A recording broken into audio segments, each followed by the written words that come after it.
Hello, folks, and welcome to episode 24 of Gamers Without Borders. I am, of course, your friendly host, TestZero, and with me, live from his spooky lair high in the mountains of Detroit, Ozzie Arcane. It's not Detroit, it's Royal Oak. There's a difference. Okay. And, of course, our resident whore of achievements, Johnny Chase. How's it going, Nate? Oh, I hear a motorcycle. And they wouldn't have heard it because I would have edited it out of my end of the conversation, but now they are going to hear it because you had to mention it. Yay! Yeah. And for this episode, we break out the troll bait because we're talking about franchises that need to die. Gentlemen, let's have some fun. Yes. What should we start with? As is usually the case, there will be many people on the internet that will either agree or disagree with us, and some of them threaten our lives. And, of course, we do want to hear your comments on all this, so if we talk about something you agree with or disagree with, feel free to leave a comment in the message box below, either on Reviewers Unknown or my YouTube channel. Wherever you find this video, I'll probably check the comments. So, the first on our list is probably the longest-running series we have. Yeah, probably one of the longest-running series we have on our list. Final Fantasy. What can you say about the slow decline of Final Fantasy, really? I'm not sure I'd even call it a slow decline, because personally, I still think 8 is the worst game in the series, and that one came out in the 90s. I don't find 8 as bad as everyone makes it out to be. I actually kind of enjoyed a little bit of it, but I think it started to decline. I enjoyed 8 back in the day, but I have never really gone back to continue it, probably because I just got so burnt out on it, because I had already played through 7 to death. I maxed out the memory card that. I had 99.59 on my time. So I did everything there was to do in Final Fantasy VII, and I had no desire to do the same thing to 8. I stopped on the second disc with 8. The only thing I really liked about that game was Selfie and the music. That was about it. But we both interrupted Johnny, so... Yeah, go ahead, Johnny. I think it kind of started going downhill around 10 to... 10 was okay. I mean, it kept it simple, but like as soon as it started getting to like 10-2, and then it just started to drive away from what it was it's a turn-based RPG to more of, hey, just walk down a corridor for 20 hours and keep hitting X. We don't want you to really have a game. We just want you to watch our movie. You know, yeah, and it was kind of around the time they did start doing stuff like The Spirits Within. The Spirits Within came out, what was the current Final Fantasy?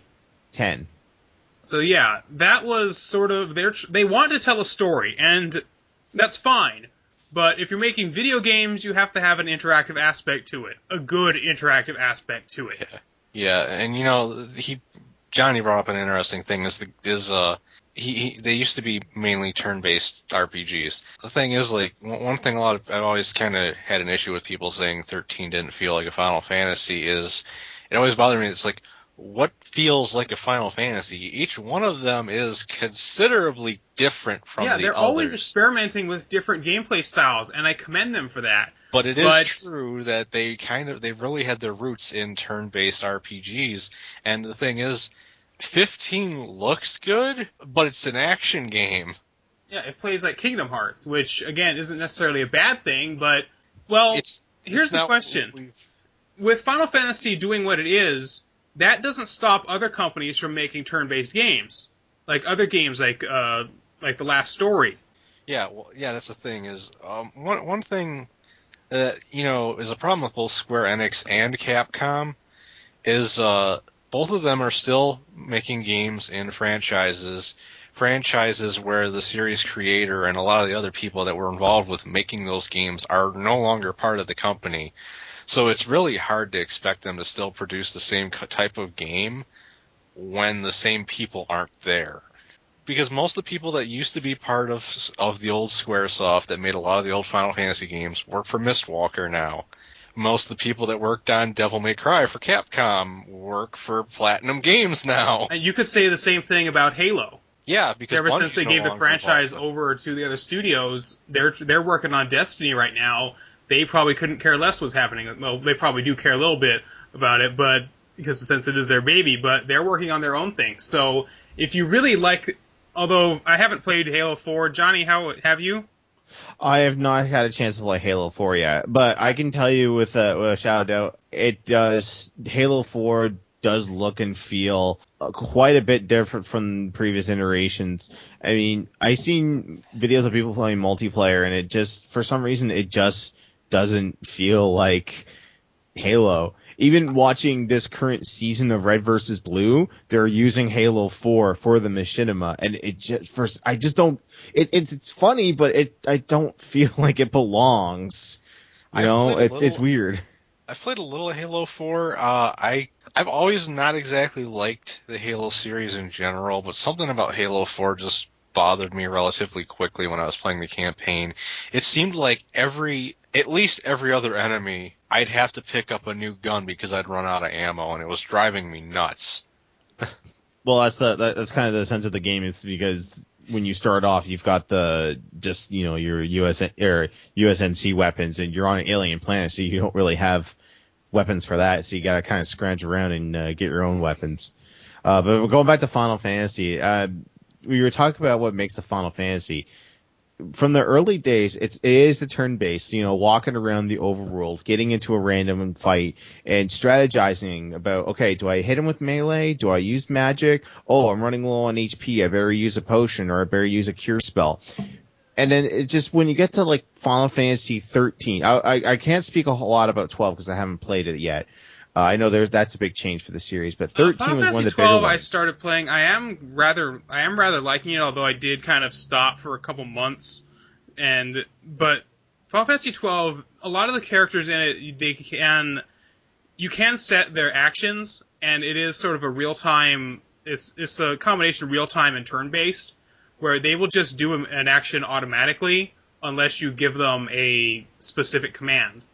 And you can set their AI a certain way by using gambits. Yeah, and that's what sucks about 13. This interesting hybrid of like turn-based and real-time. Yeah, and that's what sucks about 13 is that you only get control of one character, and that's the leader of the party. Everyone else, you have to just designate jobs to and hope to God that they do the thing that you want them to do. If you're low on health, hopefully one of them's a medic and can just, heal you. And that's another thing I don't like about with Final Fantasy 13 is that the whole premise with Final Fantasy and RPGs in general is that you have to like micromanage everyone. So like after you're done a fight, it's like, okay, I took a little bit of a hit in my MP and HP. I better use some potions and elixirs to boost those up. When you finish a fight in Final Fantasy 13, everyone's healed.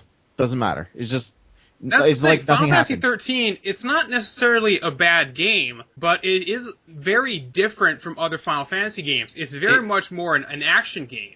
It feels like they're you encounter a battle and you fight that battle the same way that you would something like in Devil May Cry, where it's just you have a battle and then once it's over you continue. And then it heals you, so each battle is completely separate from one another. Yeah, if you fail, you can just play it again. So there really is very little aspects of it that you don't really have to plan your route at all. There is no route to plan. You just walk from one spot to another.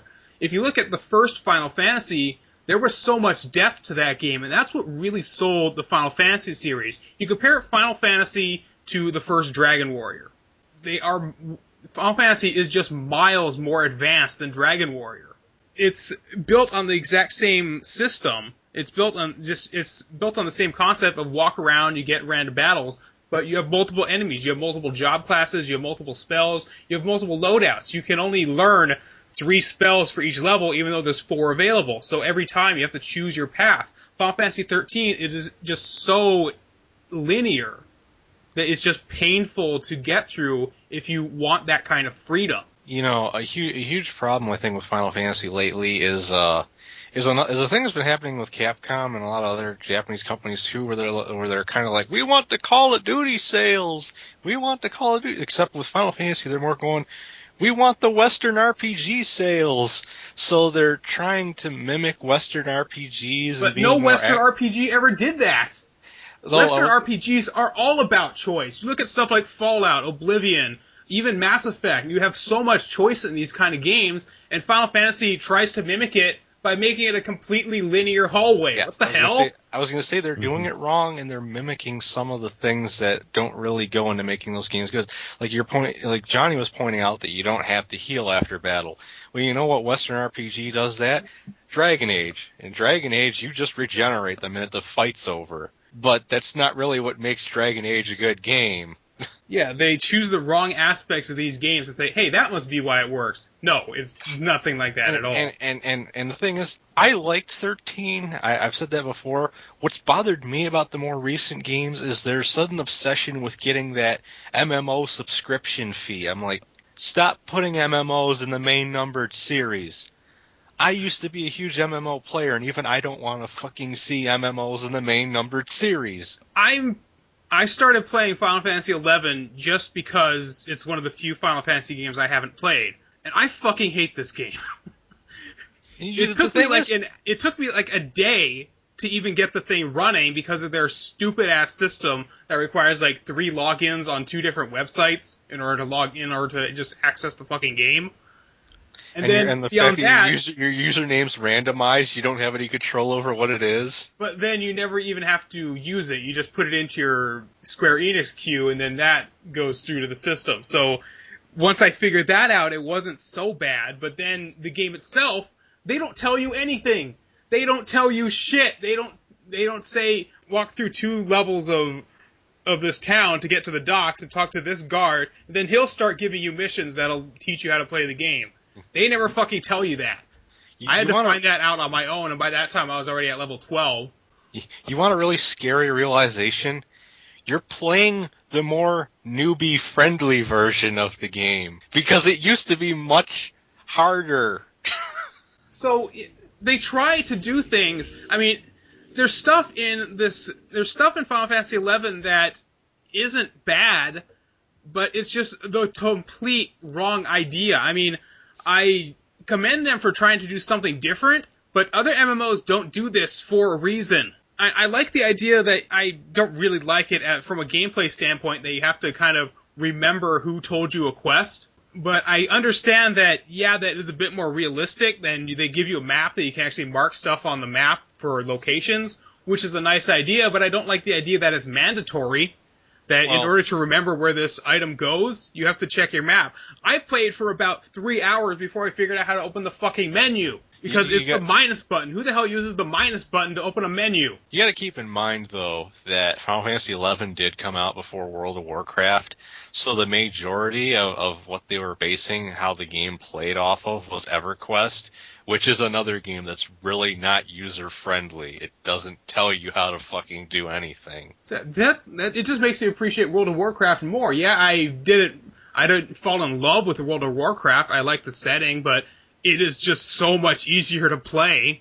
But yeah, I mean, I don't have much to say on the MMOs for Final Fantasy, because the only MMO I ever played was WoW, and that Champions Online. That's about it. So I really have nothing to say about 11 or even the newly released 14, A Realm Reborn. You mean the game that the servers couldn't handle the influx of players? Oh, I guess that's sort of good that a lot of people are interested in it. It's like, we really want to give you a second chance, Square Enix. It's like, oh, sorry, we didn't expect that many people to come back after you told us the first iteration of this game was pure shit. Yeah, exactly. We're willing to give them another chance. That's what Square Enix wants to hear. They like that people are so devoted, and they're willing to forgive them as long as they make something good. We have been waiting for a while. I just a small tangent, but the sad thing is this happens with way too many MMOs, and I do not understand why publishers release more copies of a game than they know their servers are going to be able to handle. It doesn't make sense. Well, if you tried to buy a copy of the game and they said you can't, what the hell is that? Well, it's more, I just, I'm at the launch window, you think they wouldn't release a massive amount more copies of a game than the servers can handle. You think they'd have like a limited... Didn't they also allow people to buy it online? Yeah, it was available on PSN, but it was also taken down because of the server problems. So exactly. So it's not a matter of making it a limited quantity because it's digital. There is no quantity there. There is no inventory. It's just way too many fucking people downloaded it. which I guess is the problems you want to have. We'd rather have that than nobody playing, and they spent so much money on like 10,000 servers. Yeah. But yeah, we've already ranted about Final Fantasy at length. But why do we think the franchise needs to die? Is the question. Probably because it's been around for so long. I mean, when did Final Fantasy 1 come out? Like in the late 80s, early 90s. And that was actually supposed to be Squaresoft's swan song. That was supposed to be their final game because they had put out so many other crappy games on the NES. To be, it was just, if this doesn't make money, we're going to have to go bankrupt. So that's why they named it Final Fantasy. That's why it's called Final Fantasy. But it was so ambitious and it did so well that it ended up saving the company. And I think along the line, they just lost touch with what their series was supposed to be about. So either they need a drastic reimagining of the next Final Fantasy, like 16 or whatever the fuck it's going to be, or just stop it with Final Fantasy, make something else. Because I think bearing the Final Fantasy name, even though the series has nothing to do with one another, they really could make any RPG part of the Final Fantasy series. Well, they've done that previously. They had they had the Final Fantasy Adventure and Final Fantasy Legend, which are actually part of the Saga series, and the Secret of Mana series. Yeah, Secret of Mana. But yeah, I think that like I've said, a huge part of the problem is the people that made the series what it is aren't there anymore, and they do need to drastically. I mean, as it is, it's already kind of weird because usually every console generation we've had 3 Final Fantasies. NES had 3. Super NES had 3. PlayStation had 3. 4 if you count Tactics. Yeah, I'm talking about the main numbered series, though. Because otherwise then you could say Super Nintendo had 4 because of Mystic Quest. Mystic Quest and the first... and yeah. But PS2 had 3. Then this gen, 2. Well, PS2 technically had 4. Well, 10, 2, 11, and 12. I'm not counting the sequels. I'm counting the main numbered series because that's just the way it's always been. Is they've always had like 3 per console generation. 3 per console generation and 1 other. And this time, one that was supposed to be a spin-off got turned into a main entry and pushed into the next gen. That'd be 15. That used to be 13 verses. Yeah, Square just does not seem to really know what they're doing with their properties anymore, except for the ones they acquired from Eidos. They know what to do with those. Yeah, don't fuck them up. That's what they know what to do. Don't fuck them up. This series is doing fine. Just don't blow it. Yeah. Make an awesome reboot and then whine and complain because you only made $6 million or 6 million sales. Wah. So yeah, moving forward, Johnny, why don't you pick one? I think I will go with, actually, I am currently playing the first generation of this as the, I don't know, whatever generation set to release in the next month. That would be Pokemon. Or Pokemans. Pokemon, I choose you! Yeah, this is a series that, honestly, it needs to keel over and die, but it's not going to because every generation of kids is just going to keep buying these games. And not only that, the generation that grew up with the previous generation is going to keep buying the games. Yeah, so Nintendo has a major cash cow in Pokemon. They are not going to end it anytime soon. Yeah, and I got into an argument with people at one of my former works about how excited they were for, I think it was Black and White when it was coming out on the original DS, and I'm just like, it's like what's different about it? It's like they couldn't feasibly explain to me how much has significantly changed in the series to make me want to buy it. I'm like, so let me get this straight. You either pick a boy and a girl, you leave your home for the first day, you pick a starter Pokemon, you go and defeat 8 gym leaders, you fight the Elite Four, and then you win the game, right? Oh yeah, I'm like, that's the exact same story as the first Pokemon game. Even Gold, like except for picking a boy or girl. Yeah, like I actually played through Heart Gold on my DS, and I'm like, this is just the same game. Like, I'm like finding random little high areas of Team Rocket. I'm kicking their ass. I beat the Elite Four, and then I win. The only difference with Gold is like, oh, when you boot the game back up after the end credits, your mom's like, here's a ticket. You can go to the older region and go fight the Generation 1 gym leaders and get those Pokemon. Like, that's kind of cool, but I don't know. Like, it just seems to me that they just keep making the core game, at least. They keep making the same game over and over and over again. And it's not only the Pokemon are starting to kind of blend together in their mediocrity. And a lot of people will argue that Generation 1 is the best generation. I would agree, but I wouldn't say that, and that's just out of pure nostalgia, I wouldn't say that the later generations are necessarily worse than Generation 1. It's just, we don't have as much nostalgic value towards them. But the later generations, they just kind of, it really does kind of feel like they're running out of ideas for a couple of these Pokemon. They have one that's like a vanilla ice cream cone. There's a sword. Sword Pokemon. And These are supposed to be pocket monsters, not inanimate objects I can use. If I'm gonna send a sword into battle, I might as well just hop in and start slaughtering Pokemon myself. One of my main problems with some of the newer Pokemon is just there's so many of them that are basically just a reskin of one of the original 150. It has the exact same skills, it evolves at the exact same levels. It's just called something different and looks different. It's like, yeah, it's just like Rattata versus Bidoof. Or there was a bird Pokemon that was basically a new version of Pidgey, and I'm like, why? Why the fuck didn't you just put Pidgey in the game again? It's the same fucking thing. That's what they do. They also they take out fan favorites when they make a new game. It's like, and in every goddamn cave there's a Zubat.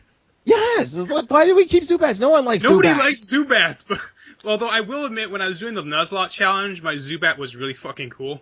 I have yet to do that. There's one saving grace within the Pokemon series is this Nuzlocke challenge that people have created, where essentially when your Pokemon faints, where that's actually built into it. Yes, like Nintendo, like this is a golden opportunity. And I swear to God, you'll make an ABC someday after X, Y, and Z will eventually come out, which will have all of them. Make an option where it's like, okay, do you want to play normal Pokemon or do you want to play? I don't think they can. They don't have to even take the name Nuzlocke. They could just say, "Oh, it's like play Hardcore Edition." So once your Pokemon faints, hardcore, they probably call it like Challenge Mode or something. Yeah, Challenge Mode. When your Pokemon faints, that's it. He's dead.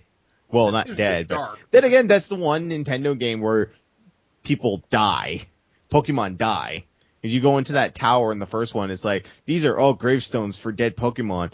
Oh, we have to release the soul of Cubone's mother. I'm like, death in this game? Okay.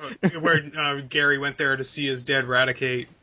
You know, I will say this, one problem I do have with the Pokemon games is that if you're not in them to play competitively, there is no replay value. Because otherwise, once you beat the Elite Four, it's like, yeah, you could keep catching Pokemon, keep leveling them up. What the fuck are you going to do with them? And not only that, if you are trying to play competitively, you have to spend so much time leveling up. Because if you're not level 100, everybody else is. Well, most versus matches automatically auto-levels both sides to level 100. It's just that you obviously you'll be missing skills you didn't learn if you didn't bother leveling the Pokemon up, and you won't have the bonuses from like any stat-raising items you could have used on them. Exactly. So if you're not level 100, you can't win. And that was what I kind of fell out of Pokemon as soon as the missing number glitch was discovered. That's how far back it goes for me. Because when I started playing, everybody discovered missing numbers. So they just would go in there, they'd get 256 rare candies, and they just level up all their Pokemon immediately. It was like, hey, you want to fight? I have a level 300 Charizard. It's like, fuck you! Can you exceed 99? I don't think you can. It stopped at like 255, but still. What really drove me nuts is when they remade Red and Green for the Game Boy Advance, but they didn't bother remaking Yellow, which I would have much rather played. Yeah, because with Yellow, they're like, oh man, we should actually make a version that's close to the anime. We'll put Jesse and James and Meowth in there. Yeah. That's as far as I got in that, as I never played it to completion, and trying to find a regular copy of that is insane. Most people that post on Kijiji, which is the Canadian Craigslist, they'll put it up there for like 30 and up. It's like, rare. Oh, it's a rare game. It's like, no, it's not rare. It's like, oh, it's not Pokemon. Rare. That's it's just everybody's charging way too fucking much for it. Yeah, exactly. I don't necessarily want to see the death of Pokemon. I would like to see them do something fucking different, but I want to see the death of all the Pokemon ripoffs. All the stuff you see online, it's like Angel Monsters or Fairy Dragons or whatever the fuck it's called. There's all these Facebook games that it's just... Nintendo could make a lot of fucking money by putting Pokemon on Facebook.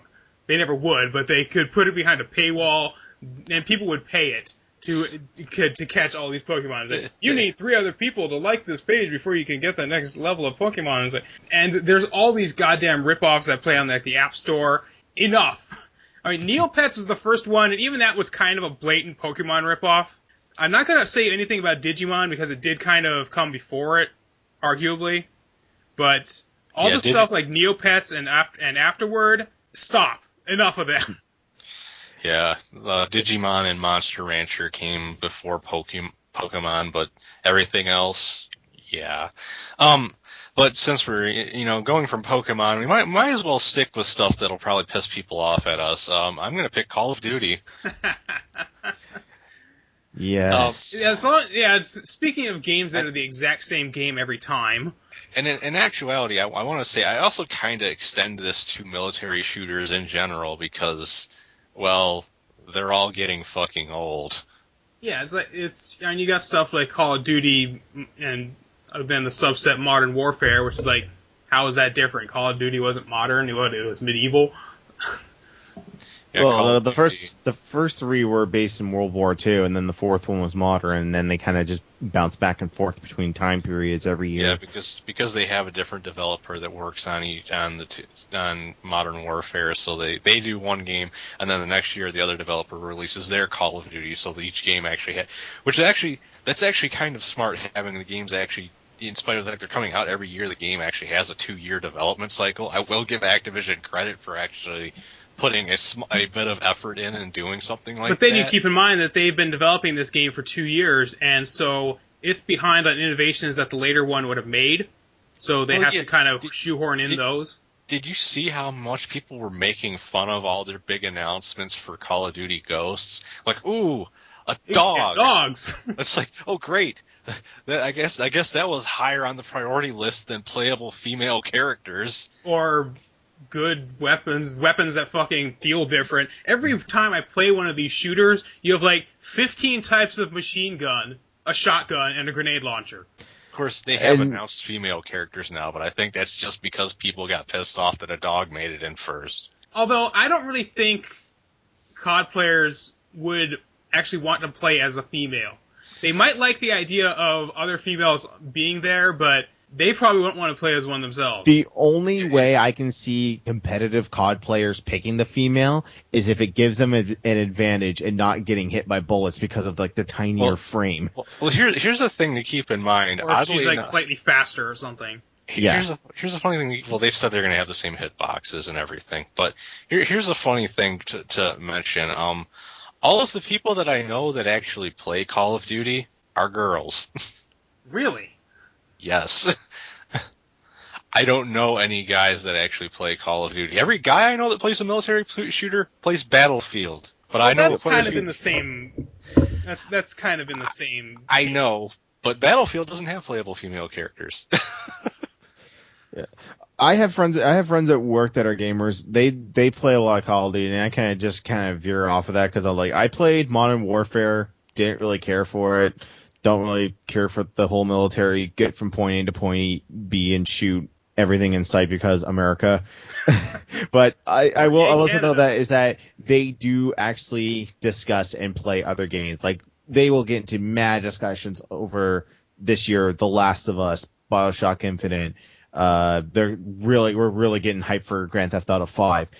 I don't like the people that Call of Duty is all that they play. That's the one game that they buy. They don't buy anything else. They don't try anything else. It's just like, no, I got home from work. I'm just going to sit down and play some multiplayer. It really is sort of a self-fulfilling prophecy that they release this game every year, so everybody has to buy the new game because nobody's going to be playing the old one because the new one came out. And so if you want to keep playing it, you have to give them your $60 again this year. And yeah, there are people playing the older ones, but eventually those servers do get shut down. Compare that to something like Team Fortress 2, which has been out like 10, 12 years at this point. I don't think it's been that long. Well, maybe not, but it's been out for a while. And they've gotten updates, but the game has gone free.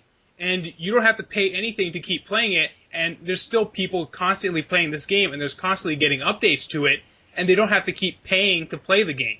Well, I'm sure that's actually probably why Call of Duty, I would imagine, is bigger on console than it is on PC. Because in general, PC games that have heavy multiplayer tend to build a community that supports it for a really long time. They're not willing to immediately jump straight to a new game every year because they like the one they already have. But I think actually my biggest problem with Call of Duty is less the game itself and more the fact that it manages to keep ruining other games because developers want those sales, so they try to make their game more like Call of Duty. Ironically enough, the thing that really made Call of Duty take off was putting in RPG elements. Putting in like the XP system and leveling up your characters and choosing your different classes. That's like directly out of an RPG. And now RPGs like the Final Fantasy series are being ruined by stuff like Call of Duty. Well, because I know a lot of people who will just play the multiplayer of Call of Duty. They don't even touch the storyline. Like, I gave the storyline a fair shot. I gave the multiplayer a fair shot. I don't really care for either of them. So, but I know a lot of people that are just like, oh, the single, yeah, let's just jump right into multiplayer. That's all they play. but I mean, that's a huge problem that I think Capcom is having because that's part of what fucked up Resident Evil 6 the way it is. Because they wanted those Call of Duty sales. We have to appeal to everybody at all times. We have to put in multiplayer. We have to put multiplayer in Bioshock 2, even though nobody's going to fucking play it. Oh, they didn't have... Oh, wait. They actually probably did because they had Versus mode in Resident Evil 5 as well. But I don't think anyone plays the fucking Versus mode in Resident Evil, even if it's there. But then the thing is now they're doing it again with Dead Rising 3. They're saying they want to appeal to the Call of Duty crowd. It's like, how about you appeal to the fucking crowd you already have? I hate Dead Rising, and it still annoys me that they're fucking saying that shit. The problem with stuff like this is that even if the market share is a big chunk, because if you look at it, you look at the market share of COD, let's say that it's the biggest piece of the pie, but it's still less than 50%. So even if you do focus on these, you're pissing off more than half of the people. Yeah, and the other problem is you cannot build your fan base by assuming another fan base is going to come over. Because guess what? Call of Duty players already have Call of Duty. They don't need your game that's like Call of Duty.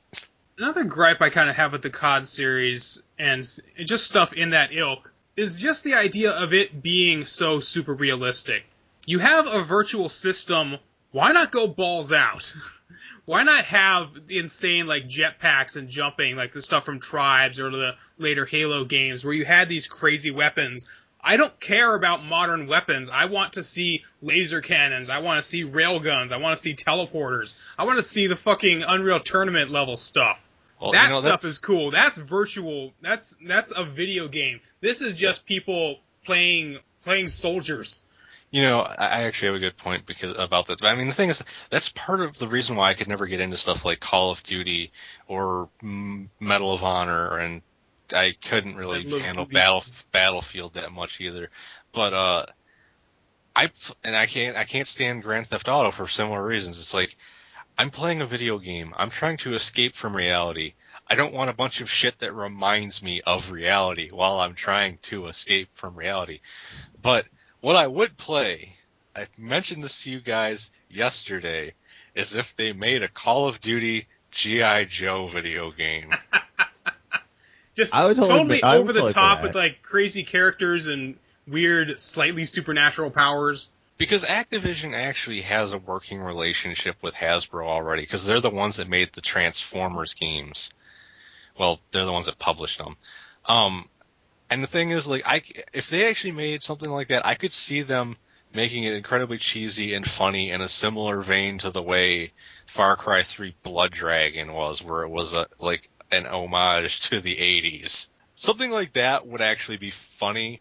And you could make it work perfectly fine with the way Call of Duty's set up, because it's not like the G.I. Joes and Cobra don't have tons of anonymous henchmen to shoot up. Exactly, and of course they have their own iconic characters as well, so there's your classes. It's just, you'd have lasers instead of guns. Well, if they do have such a great working relationship with Hasbro, I want to see My Little Pony Call of Duty. Oh, God. Call of Pony. My Little Pony Equestrian Warfare. Yes, there you go. My Little Pony God. Warfare is magic. All right, I think we should get another franchise that needs to go. I guess it's my turn to choose. Yep. Here's a series that I never really found the appeal of, but everybody fucking loves it. Animal Crossing. This guy is making it into Smash Brothers. What the hell can he do? He plants trees on top of you. Okay. He'll probably Shields for projectiles. He'll probably put a bug catcher net over your head. Yeah, To me, Animal Crossing plays like Harvest Moon without the interesting parts. I know it is a very social game. It's a very laid-back kind of game, but it's just boring to me. I play Animal Crossing when I'm trying to fall asleep, is what it is. And even then, I don't play it that much ever since my DS broke. You know, the funny thing is we've got them all on the list. We have Animal Crossing, Harvest Moon, and The Sims on the list, and I feel about the same way about all three of them. It's like, if I wanted a long, boring story and lots of chores, I have my life to deal with. I have stuff to do. I have to do the dishes. I have to wash the windows. I have to do all this stuff. I have to pick weeds. If I'm going to do it, I'm going to do something that actually matters in real life. And yeah, it is nice that you can do this stuff in-game and get rewards for it, but meanwhile, you're outside is doing the same thing. Is it really a game if you have to do the same thing? I couldn't get into it. Like, one of my friends was, like, nuts about Animal Crossing, and I couldn't understand why. My friend picked it up for the Wii, and she got the strategy guide. There's a strategy guide to Animal Crossing on the Wii. It takes a lot out of you to chop those trees down and plant those cherries and whatever. I don't know. The only thing closest to something like Animal Crossing that I have gotten into is Minecraft, and that has farming, that has planting trees and stuff, but it also has zombies, and zombies make everything better. And at least combat of some kind. I mean, Harvest Moon wouldn't be so bad if there was something action oriented with it, like. They had one where you had go into mines and like find ruins and stuff, and I think there's some combat in that. But in general, the Harvest Moon thing is just Harvest Moon and the Animal Crossing and stuff like that. They really haven't had anything other than just social gaming, which it has its market, yes. But how much can you do with this series other than update it for a new system? No, the only thing that ever interested me about Animal Crossing was the first one on the GameCube to get all those classic NES games. Yes, that is cool. That was it. That is cool. Yeah. It's like, oh, if I get that, you buy Animal Crossing and then you get all these games with it. It's like, okay, I got to do this to get this game and this. Oh wait, there's a website that tells me if I get an action replay, I can get all the games, including Mario Brothers and Legend of Zelda that was never released. Ordinarily. Yeah. Yeah, it was weird because one of my friends that really had grown away from games with he played MMOs and that was like all he cared about. He basically thought anyone that didn't play an MMO was a loser, but for some reason he loved Animal Crossing. I couldn't figure it out because something like World of Warcraft does have a lot of somewhat grindy aspects to it. It's like you can grind your herbalism. You can go out, you can search for plants. And you can fish. And I like that in World of Warcraft because that wasn't the entire focus of the game. There was actual combat involved. And something like Animal Crossing is like taking all these mini talents and things that you're learning in World of Warcraft, but taking out all the combat and leveling aspects of it, which just I never understood the appeal of. And even beyond combat and stuff like that, at least stuff like Minecrafting, you kind of got like a world builder in addition to boring chores. There's people who like Minecraft, but they hate the boring chores aspect of it. It's like they like playing in survival mode because they like the challenge of having to actually collect resources to build something cool, but they don't like having to constantly go back to their farm and tend it and manage their food and fight off enemies in order to build. I still remember cracking up listening to Yahtzee talking about building a giant golden penis. Because what else are you gonna build in Minecraft, right? Tower pimps. Like, what are you gonna do? You're gonna build a Zeta Metroid from Metroid Fusion? Oh Jesus, that would take a while to build. It would take if about you did in 5 to 6 creative hours. or not creative, sorry, survival. I mean, yeah, you know how many sheep you would have to shear in order to get enough wool to make that? Not only that, you would have to use gold blocks for certain ones. It would take about 5 to 6 hours in creative mode. Speaking from experience, of course. So moving on. Ozzy, I think it's your turn. No, it's Johnny's turn. Johnny, it's your turn. Okay, let's see here. I'm just looking at the list. I think I am gonna go with Dragon Ball Z. Dragon, rock the That dragon. has to. Oh yeah, you guys had Rock the Dragon as the theme song. We had something Sha-la-la, completely different. Shala. No, we didn't have the Japanese one. We had one completely different. Look up Canadian Dragon Ball Z theme. Or You'll like the hear what I mean. Polynesian.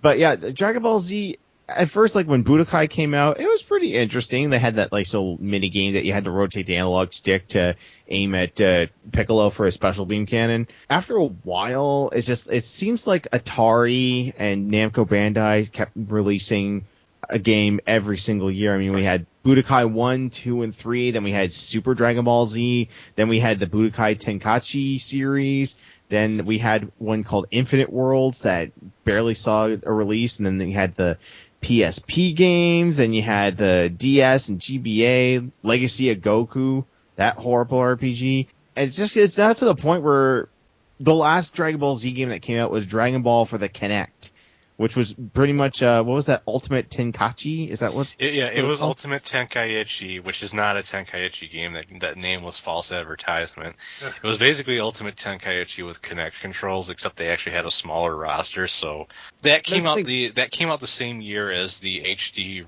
remasters of Budokai 1 and 3. So it's like, yeah, I wonder what I'm going to buy this year if I want to play Dragon Ball Z.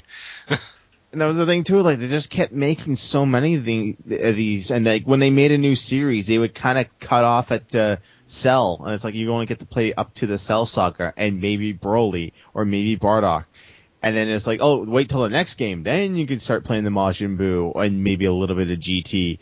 It's just at the point. I think which one was it? Was it Budokai Tenkaichi 3 that had if you were a character in Dragon Ball Z, if you threw a punch or you threw an energy ball, you were a playable character. Almost. There were over 100 characters. The only characters that were missing in that were some of the henchmen from the movies or filler sagas. Everyone else was basically in there. Like every movie villain was in there, even like ones that like no one fucking remembers, like Dr. Willow. Can you play as Mr. Popo? No. Aw. You can play as Mr. Satan though. If you could play as Popo, oh my god, the Team 4-Star would have a Let's Play field day with that. It's just like, alright, coming after you, Popo! Bitch, please. Psh, fucking order. Where's Paul? A huge problem with the Dragon Ball Z games, and by the way, Atari's no longer involved. They haven't been for a while. It's just Bandai Namco now. And actually, one thing that really bothers me is while they're both Bandai Namco, the Naruto games have been far better than the Dragon Ball Z games lately. Can we lump Naruto in there too? Now, I've never seen the series. I don't know how far it goes, but man, there's a game series that needs to die because that thing just keeps going and going. Well, it keeps going because the anime is still ongoing, so they're still going to have new story. If we throw in Naruto and we're talking about animes we never cared for, let's just throw in Dot Hack. Hey, I like that. But that actually ended. But so did Dragon Ball. Dragon Ball ended, and they're still making Dragon Ball games. But the thing is, part of the problem with the way it's set up is the company that licenses out the right to make Dragon Ball Z games requires anyone who has the license to release a game every year, or you lose the license. Yay. So that means while the good thing to do would be to not release one every year and to spend more time making them better, they're not legally allowed to do that according to their contract. But the thing is, like, you go back to some of the older games, can they get better? Yeah, I mean, with some of the fighting engines that they've produced, and the thing is, kind of hit their peak. And the thing is, you expect newer games to have a better roster, but like we're never even going to get back to what Tenkaichi 3 had. We're never going to have a roster that big again because they keep resetting and starting a new game series from scratch, and then their excuse is, well, we're starting from scratch. We can't make a roster that big. And they're never going to get that big again because they keep doing that. But the sad thing is, one of their big things that they always do with every game now is they make it such a big deal about that one character they have on the roster who's never been in a Dragon Ball Z game before. This time you get to play as level 5 Super Saiyan Goku. No, but with Kinect, the big deal was, oh, you can play as Super Saiyan Bardock, and that's never been in one of the games before. Oh, God. One fucking character, who cares? The legendary Super Saiyan. Yay, we're all Super Saiyans. I will eat you. Because they actually had that I will special. eat you, but first I must power up for 2 episodes. They actually had that ridiculous special where it revealed that Bardock didn't really die from Frieza's attack. It actually sent him back in time, and he became the first Super Saiyan that started the legend. What a twist! Yeah, Because he fought Lord Chill. And like now they got that new movie coming out as they're releasing Dragon Ball Z Battle of Z, which I'm kind of interested to see what's going to happen with this game because this one actually has had 2 years of development time. That's why they released the Kinect game last year, so they could just shit something out and work on something else at the same time. Isn't that the special that Goku fights a purple kangaroo? That's called Battle of the Gods. Battle of the Gods. That's called Dragon Ball Z. But that character is going to be in the game, so once again they'll be like, "Hey, look, we have this character who's never been in a game before." But it's kind of weird because it's 4-on-4 battles, and Dragon Ball Z has never been really known for team battles. Which is strange because you have all these characters, and they're often fighting an army of other bad characters. Why don't they fight together? Because the rule of power levels means if you're so ridiculously strong, no one else can hurt you no matter how many of them team up on you. So, in other words, only the strongest person on the opposing team is of any use against you. Everyone else might as well be throwing spitballs at you. That's still annoying as you're trying to fight him. You might as well be spitting Raditz at them. If you've seen the way most people look when they tried to hurt Cell, they just kind of bounced off him, and he didn't care. All right, I think we've gone a while from Dragon Ball Z. I watched Dragon Ball Z for a while. I used to watch it religiously, and I will admit it's a fun series, but it is really fucking slow. Yeah. So I mean, I can sort of see why people like it. They can tolerate the slowness, kind of like a lot of people like the first Star Trek movie. It's slow, but it's got some good stuff there. But people obsess over this fucking series, and they just keep making games about it. The sad thing is, the games that are actually good, I tend to enjoy more than the actual anime, because you don't have to deal with people standing around and bitching at each other for an episode. It's a fighting game about a series about fighting. It seems like it would work better than the series itself, and apparently in some cases they do. All right, Ozzie, what do you got for another series that should die? I guess I'll say Assassin's Creed. Yes, thank you. Since it's on the list. Oh God, why won't this series die? Why has this become an annual series? And why can't they get the numbering right? Brotherhood and Revelations should be 3 and 4. We're up to 6 now. They started to get into that point where they kind of felt maybe embarrassed that they made so damn many of them. It's kind of like what happened with the Friday the 13th movies. They just stopped numbering them. Well, I think what it was they intended to have numbered entries be only for games that introduced a new assassin, which is why Brotherhood and Revelations weren't numbered games. And they were planning on doing more subtitle games with Connor, but nobody liked Connor, so they said, fuck it, go to 4. I don't understand what everyone loves so much about Ezio. I hate Ezio. He's so stupid. I have only played the first Assassin's Creed, and I liked it. I liked the setting. I liked all the parkour and everything. I thought the combat was a bit lacking, but that was. It almost seemed like a successor to the Prince of Persia series. And I really fucking love the Prince of Persia series. Yeah, just the platforming in that and everything. And so Assassin's Creed really kind of felt like a successor to that. And I did really love the concept of just the genetic memory and everything. I thought that was just a brilliant idea of how to just as a framing device of the game. But I just never got into anything after Assassin's Creed 1. Yeah, I think part of the reason a lot of people like Ezio is because he has the Italian accent. It's a me, Ezio. Oh yeah, God, they actually had that. Don't you recognize me? It's a me, Mario. Hey, Ezio, remember? It's a me, Mario. Ha ha ha. We get it. Mario was Italian. Which was hilarious because the game was not released on a Nintendo system. It was released on everything else. And the ones that did come out on the Nintendo systems were shit, like the DS version. Yep. I didn't even know the only one that's come out on. Yeah, it's like a side-scrolling kind of thing. Yeah, the only one that's actually come out on the Nintendo system has been 3 when the Wii U launched. Granted, the sad thing is I picked this from the list when I actually kind of am interested in Assassin's Creed Liberation if they are porting it to the PS3. So maybe this one doesn't need to die, it just kind of needs to slow down.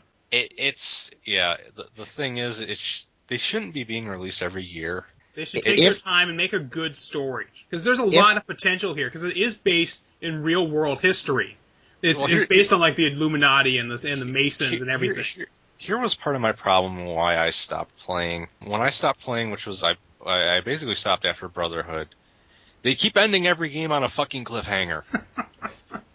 Yeah, if they paced themselves, and if they got rid of all the Desmond stuff, because clearly, whenever you see trailers and gameplay footage, nobody gives a shit about what's going on in the quote-unquote real world when you're not inside the Animus. No one cares about Desmond. No one cares that you killed Kristen Bell in the 3rd game. Spoilers. I kind of care about Desmond because I'm a futurist. I like the setting of even just the future of the kind of world that he lives in where the Animus is possible. And I liked actually reading the emails between characters and that they were like shutting down the last movie studio. That had nothing to do with the game, but I thought that was a great just world history moment for the game. I think the problem is Desmond himself is fucking boring and bland as shit. They should spice up Desmond. They should make him a more interesting character. They should make people want to play as him. I'm not sure if he's coming back in 4, though, because 3 was supposed to be the end of his story arc. Well, we'll see. But I'm more interested in Liberation because of the fact that I'm pretty positive Desmond is not the girl in that. And I think the story is more self-contained than the rest of the series has been, which is one of my main problems with it. It's not self-contained. They ended on a cliffhanger because now you have to buy the next game. Oh, they're getting their fucking franchise bait in there. I was just like, no, you killed Lucy. She was the only character in the real life segments that I really cared about. So no, I don't care anymore. Okay, well, moving forward, here's another one. It's not really a series, but it's a genre that I think needs to calm the hell down. Super lethal platformers. I'm talking stuff like Super Meat Boy, not really so much VVV, but just things that people make. It's really more of an indie platforming kind of thing, but stuff like N+, like the N+ series, Super Meat Boy, stuff like I Want to Be the Guy, where the entire purpose of the game is to be just so insanely hard that you have to be a fucking balls the size of prize-winning pumpkins to beat this damn game. Either that, or you're just so insane and dedicated that you play the same goddamn thing every time, you get all the frame-perfect jumps, and you win the fucking game because you're a man and you're a fucking sadist. I don't give a shit about these goddamn games. I play games in order to have fun. I don't mind being challenged by a game, but when the entire purpose of a game is to be just, haha, you suck, you lose, fuck you. No, fuck you, game. I remember seeing that the one that would kind of fall into that category, but it's a mod, was the mod for Super Mario. Super Kaizo World? Where you start mid-air in the underworld, and if you don't react, you just immediately fall to your death. One for Super Mario Frustration, I think it was called. Yeah, where the guy was like, let's playing, and he's like, what the hell, Mario? Why I remember that one. Yeah, you have to start in the middle of the air, and you can jump if you hold down the jump button when you start the game. Otherwise, you lose. Yeah, the entire purpose of that mod is to be so insanely hard. How about you make a game that's fun instead of fucking insanely hard? Because everybody, they try to make these ROM hacks. Not even just Mario. I've seen stuff like Metroid ROM hacks. That the entire purpose of the game is to be balls-achingly hard. How about you take the time and actually take the care and make a game that's fun instead of something being hard? Because so many people hide behind this defense of, oh, it's supposed to be hard. It's like, no, it's hard. It's easy to make a hard game. I can make a game that's just 1,000 pixel-perfect jumps in a row, and if you fail, you have to go back to the beginning. It's much more difficult to make a game that's fun, engaging, and makes you want to keep playing it. That's what I want to see more of. I want to see better level design that's not just an excuse to kill you and to go, haha, you died because you're not psychic. No, fuck you, everyone that designs these fucking super lethal platformers. So TZ, I think what you're saying is is that they're the platforming equivalent of Dark Souls. I haven't played Dark Souls, but I'm interested in it. because it seems to have a lot of openness and just you die, but it's usually because of something you did. In this thing, it's just you died because you weren't perfect every damn time. And it's just so annoying that every, starting a game developer tries to make these things. They make a mod, which is a great way to get into game design. You find modding tools for your favorite game, or you find, ROM hacking tools, and you make a hack of the first Super Mario Brothers. That's fine, but you want to try to make something that's fun and unique without trying to make it just so insanely hard. Everybody falls back on, I want to make the hardest Super Mario ROM hack ever. Yeah, it's been done. Do something else. Okay. Yeah, that's the end of that rant. All right. TZ wants me to pick Lego. Okay, way to make it transparent. Okay, yeah, I put this on the list because, I love Lego. I grew up with Lego. I know to say Lego instead of Legos. But the thing is, after Lego Star Wars, they just did everything. They did Lego Batman, they did Lego Harry Potter, they did Lego Indiana Jones, which was right after Lego Star Wars. I guess that makes sense. But now they're doing fucking everything. They got Lego City Undercover, which actually looks like a neat alternative to just open world Grand Theft Auto without being insanely violent. I like that idea, but every single franchise game now is getting a Lego iteration. Don't forget Lego Rock Band. Lego Rock Band, Lego Lord of the Rings. Slow down with the fucking Lego games. It's not just franchise video games based on movies now. It's like a movie comes out and there's a video game for it, like the Transformers game, they always invariably suck. You have things that are just based on another franchise. Didn't they do Lego Pirates of the Caribbean? Yeah, Yep. They did. And they're working on Lego Marvel Superheroes right now. What the fuck else is there to do? Lego Hellraiser? Lego Friday the 13th? That would actually be kind of interesting. Lego horror would be awesome to Well, play as Jason, Lego and Freddy, Saw? and What I actually thought was funny was after the success of Lego Batman 2 DC Superheroes, they made a Lego DC Superheroes movie.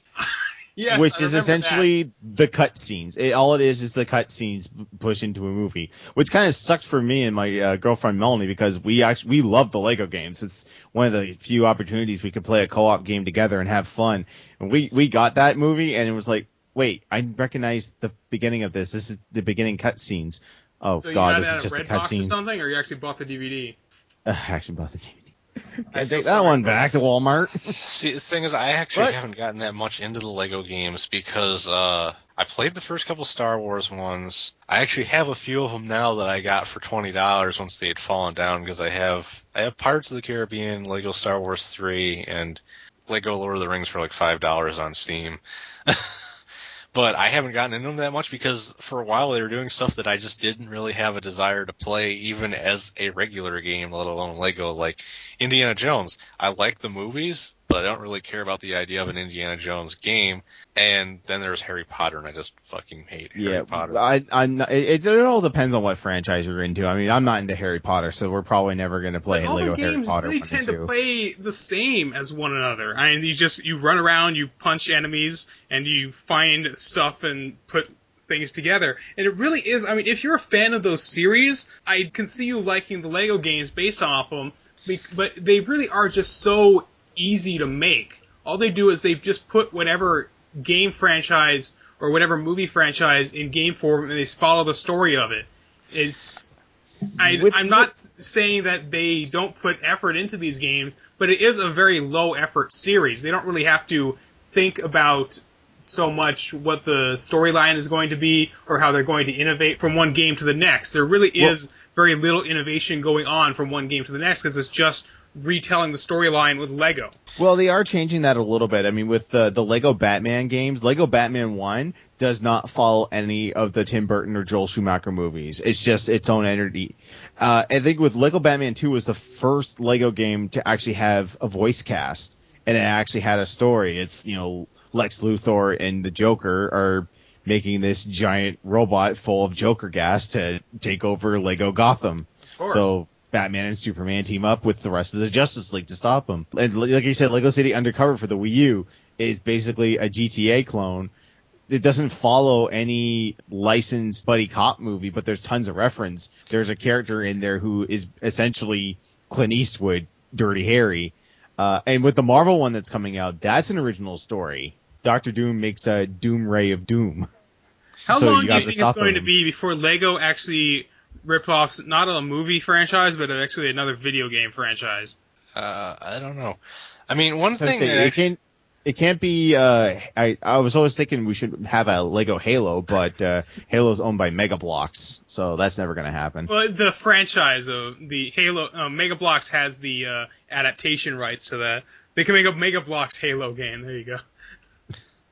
that'd be horrible. One thing that kept me from getting into Lego games a whole lot, aside from, like I said, the ones I bought recently, is part of the problem is with stuff like DC and Marvel, there's already a lot of video games that take place in those comic book universes that I could play. The main reason I'm more interested in like the Pirates and Star Wars ones is we don't actually get that many good video games based on those properties. Exactly. Name me one Pirates of the Caribbean video game that was actually good, besides the Lego one. Disney Infinity, but that only just recently came out. Yeah. So I guess that leads us to the end of the episode. If you have a franchise, we had a couple more on this list that we wanted to get into, but probably would have been rehashes of other things we've complained about. So if there's a series that you think we should cover, or that you think should die, or you think we were wrong on something, feel free to leave a message. We'll be sure to read them. Johnny, where can everybody find you? They can find me at youtube.com/achievementwhorejohn. And Ozzie, how about you? You can find me at planetarcane.blogspot.com. And you can find me at TestZero.net, and all of us can be found at ReviewersUnknown.com. We will see you folks later.